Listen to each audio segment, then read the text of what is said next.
This is a very interesting case report. The case report's on a German man that received 217 COVID vaccines. You heard that number right. These are self-reported, though. 130 have been confirmed, and 108 have been double confirmed. And before I dive in, I want to talk about how it dispels two things. One, this concept of immune fatigue.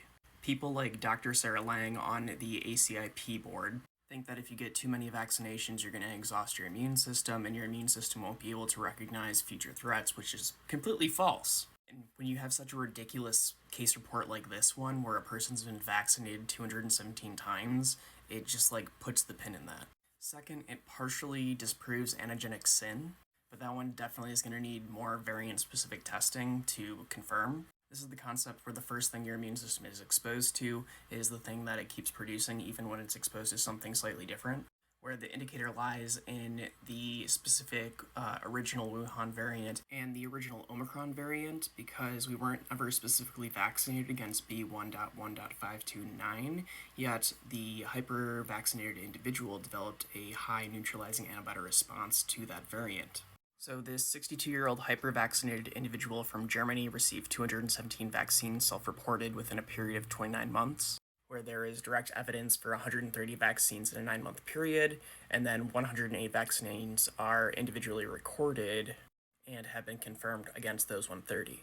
The vaccinations occurred from November 2019 to October 2023, where the person went to the doctor 62 times for routine blood testing, and there were no abnormalities attributable to hypervaccination. Additionally, there were no N antigens, so nucleocapsid proteins, meaning the person was never infected with COVID during this period.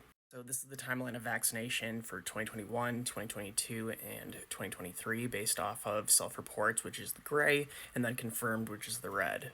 Where the controls are vaccinated individuals, they followed 29 vaccinated individuals and got these parameters.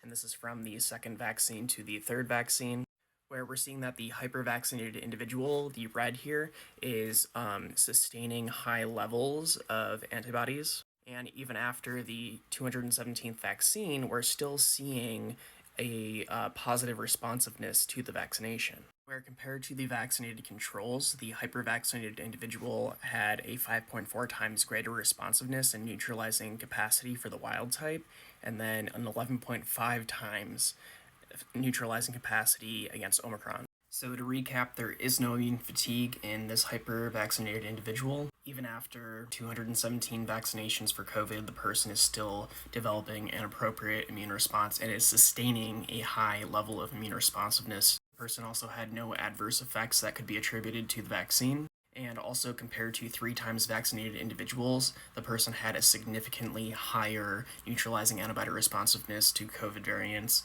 than people that only had 3 vaccines.